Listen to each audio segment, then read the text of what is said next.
नमस्कार बंधुरा आज आमी आपनादेर चिंगड़ी माछ दिए गाटी कचुर एक रेसिपि करे देखाबो जेटा आमी एकटा स्पेशल भाजा मशला दिए तैरी करब। तार जन्य एखाने आमी कयेकटा गाटी कचु खोसा छाड़िए भालो करे परिष्कार करे धुए निये नियेछि। आमी किन्तु कचुगुलो सिद्ध करिनि बा कोनो रकम भाप दिएओ नेइनि। आपनारा चाइले खोसागुलो भाप देওয়ার পরেও ছাড়িয়ে নিতে পারেন, কোনো রকম অসুবিধা নেই। তবে আমি যেভাবে করছি এইভাবেই করার চেষ্টা করবেন, তাহলে কিন্তু রান্নাটা টেস্টিও হবে আর অল্প সময়ে হয়ে যাবে।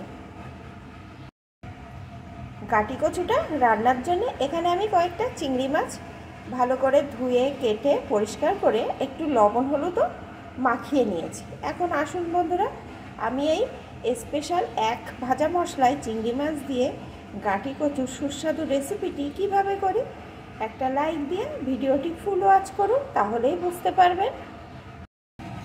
রান্নার জন্য কড়াই আমি একটু সরষের তেল বসিয়ে দিয়েছি। এই রান্নাটা কিন্তু আমি পুরোপুরি সরষের তেলেই করব।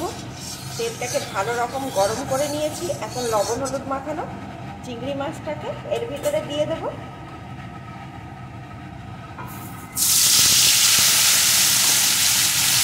এখন চিংড়ি মাছটা একটু এপিট ওপিট ভেজে নেব।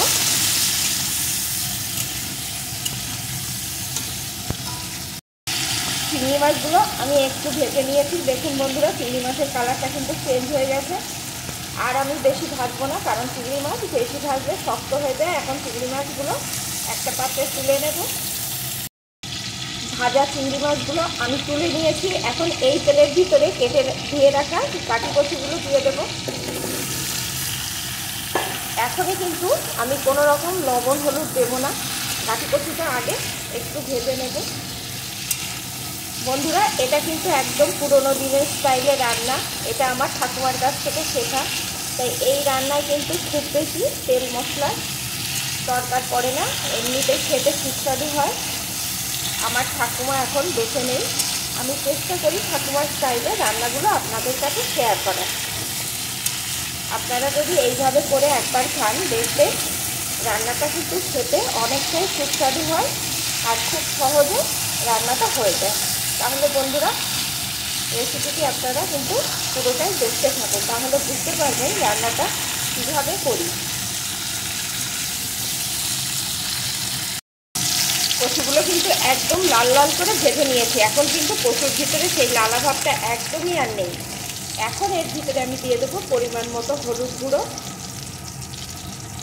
স্বাদ অনুযায়ী লবণ। আবারও একটু ভেজে নেব। লবণ হলুদটা দিয়েও গাটি কচুটা আমি একটু ভেজে নিলাম। এখন এর ভিতরে আমি দিয়ে দেবো পরিমাণ মতো জল। এখানে কিন্তু আমি উষ্ণ গরম জল দিয়ে দিচ্ছি।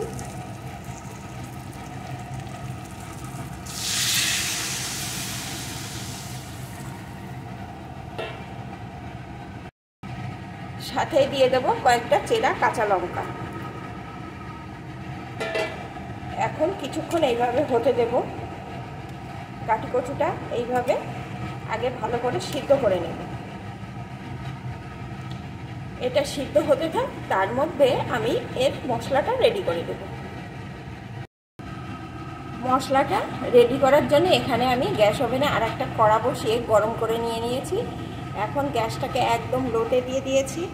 এখন এর ভিতরে দিয়ে দেব দুটো এলাচ, একটা তেজপাতা, একটা শুকনো লঙ্কা, একটু গোটা ধনে,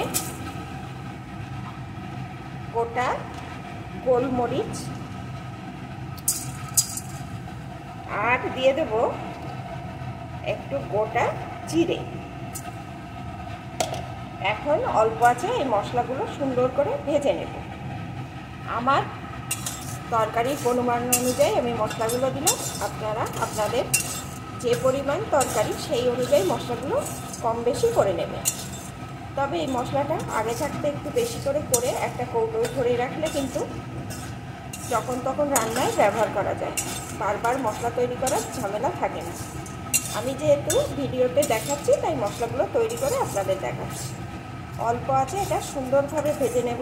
লক্ষ্য রাখতে হবে যেন মশলাটা পুড়ে না যায়। অল্প আছে বেশ কিছুক্ষণ আমি মশলাটাকে ভেজে নিলাম। এখন এইভাবে কিছুক্ষণ রেখে ঠান্ডা করে নেব, তাহলে মশলাটা সুন্দর ভাজাও হয়ে যাবে আবার ঠান্ডাও হয়ে যাবে। মশলাটা কিন্তু নরম হতে দেওয়া যাবে না, একটু মুচমুচে থাকতে থাকতেই মশলাটাকে গুঁড়ো করে নিতে হবে। ওদিকে মশলাটা রেডি করতে করতে এদিকে কিন্তু কচুগুলো আমার সিদ্ধ হয়ে গেছে। এখন এর ভিতরে আমি ভেজে রাখা চিংড়ি মাছগুলোকে দিয়ে দেবো। এখন আরও কিছুক্ষণ আমি রান্না করে নেব।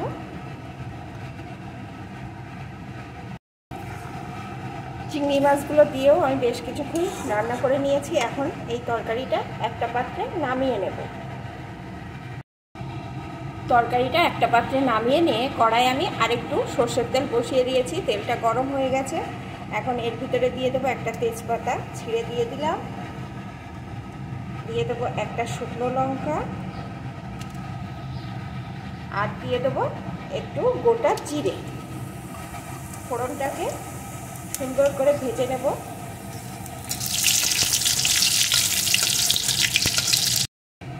ফোড়নটা সুন্দরভাবে ভেজে নিয়েছি। এখন যে তরকারিটা নামিয়ে রেখেছিলাম ওই তরকারিটা প্রথমে চামচে করে একটু দিয়ে দেবো, তাহলে আর ছিটবে না। পুরোপুরি যদি আমি পাত্রটা ধরে ঢেলে দিই তাহলে চারিদিকে ছিটে যাবে। এইভাবে একটু দিয়ে দিলাম। এখন পাত্রটা ধরে এর ভিতরে ঢেলে দেব।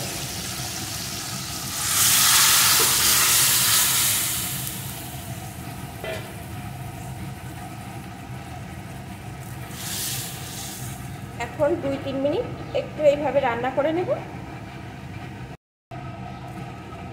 2-3 মিনিট আমি একটু রান্না করে নিলাম। এখন কিন্তু রান্নাটা আমার মোটামুটি, দেখুন কচুগুলো কত সুন্দর সেদ্ধ হয়ে গেছে।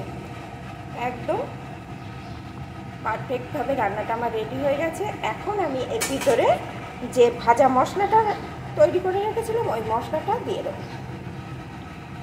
এইভাবে যদি এই মশলাটা দিয়ে রান্না করেন তাহলে কোনো রকম পেঁয়াজ রসুন কোনো মশলার প্রয়োজন হবে না।